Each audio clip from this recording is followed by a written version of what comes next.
In this video lecture, I will discuss the entity relationship modeling basic concepts that we started in the previous video lecture.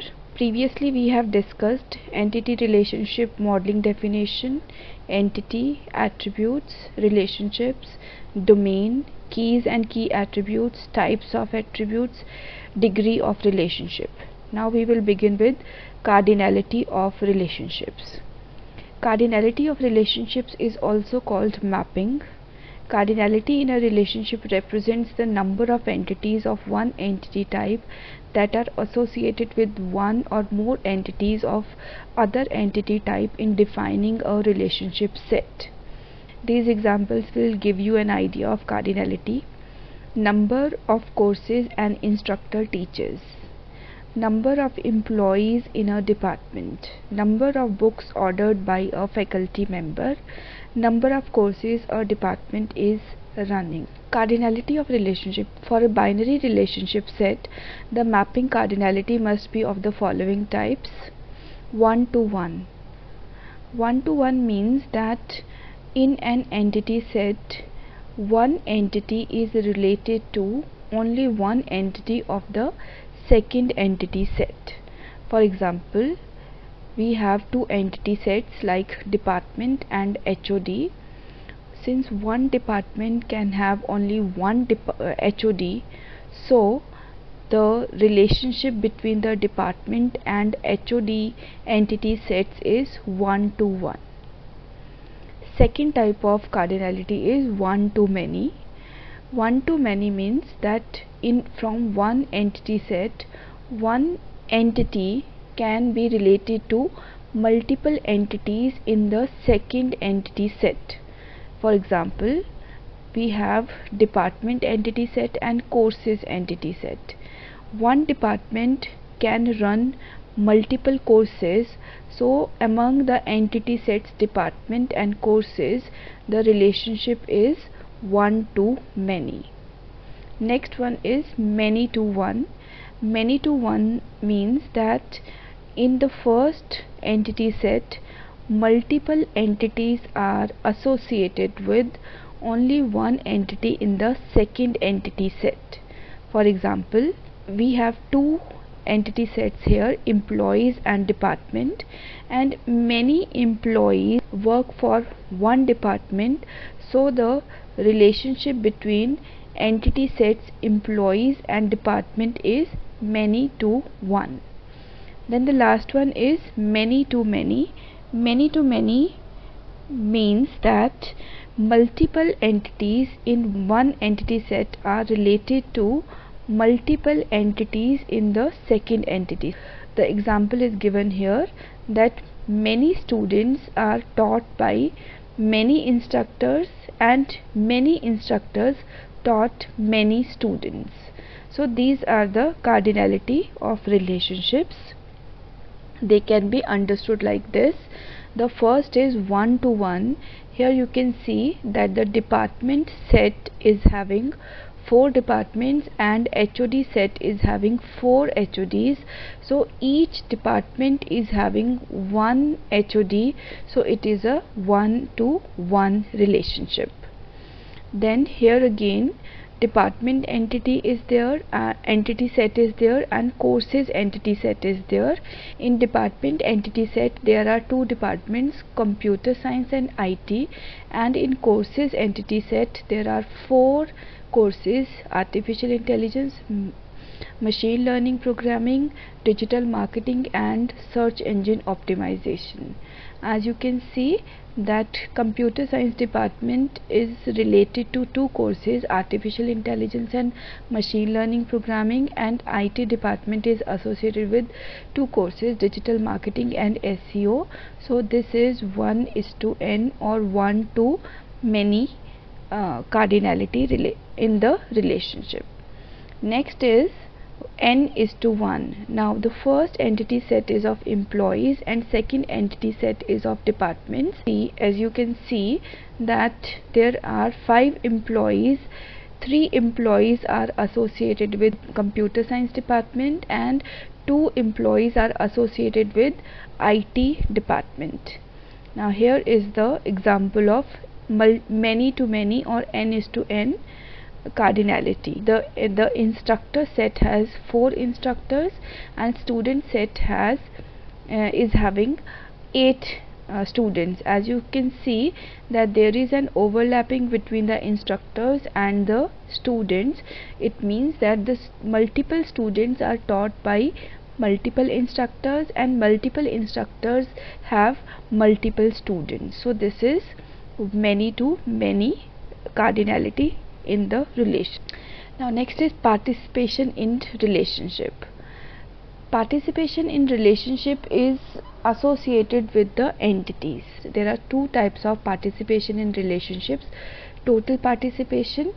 The participation of an entity set in a relationship is said to be total if every entity in one entity set have at least one relationship in the relationship set. For example, every loan has one or more customers, so the relationship of the loan entity with the borrower relationship, therefore the participation of loan entity in borrower relationship is total. No loan can exist without a customer, so the loan is participating totally in the relationship borrower. Next is partial participation. The participation of an entity set in a relationship is said to be partial if some entities in the entity set do not have relationship in relationship set. That means only few of the entities, if they are participating in the relationship, entity is known as participating partially in the relationship. For example, only some customers of bank have taken a loan, so participation of customer in borrower relationship is partial. Roles. The function that an entity plays in a relationship is called an entity's role. So whatever, if an entity is participating in a relationship with another entity, then what role that entity plays in that relationship, that is known as the role.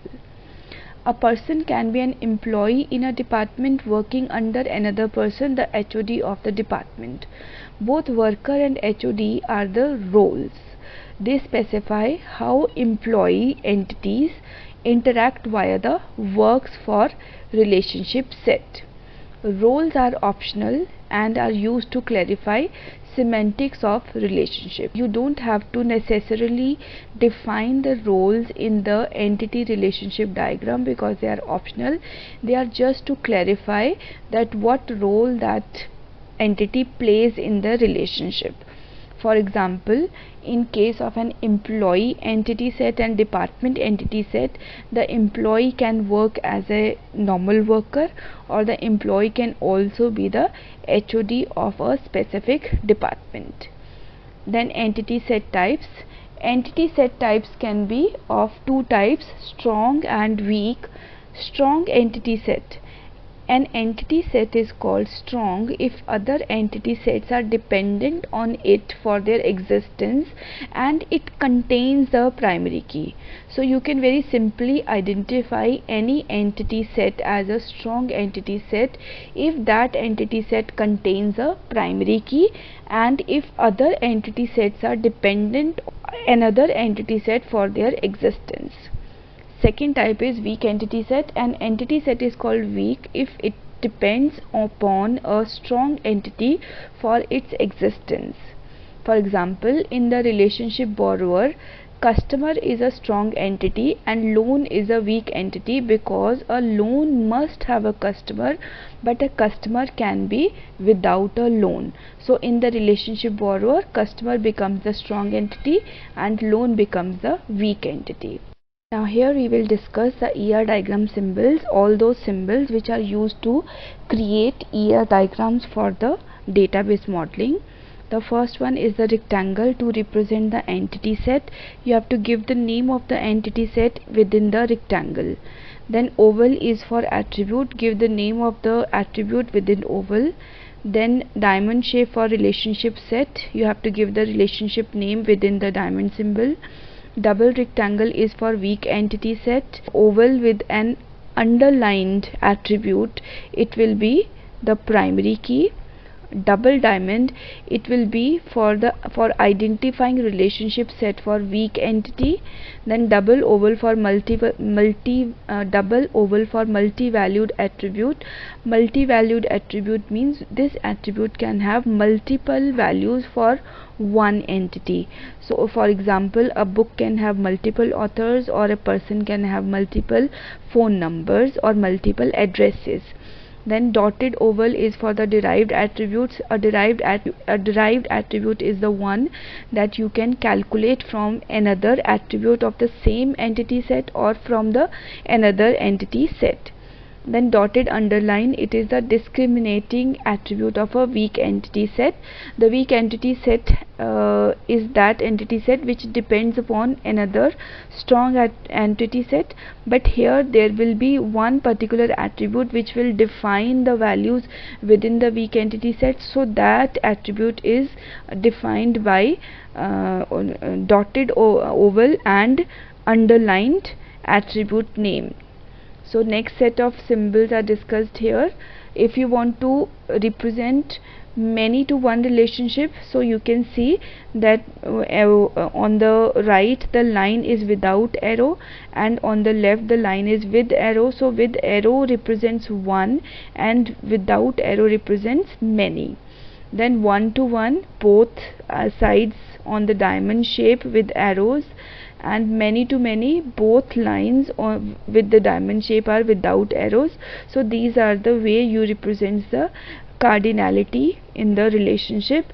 Then total participation, it will be represented by the entity in the relationship by defining the double connecting lines.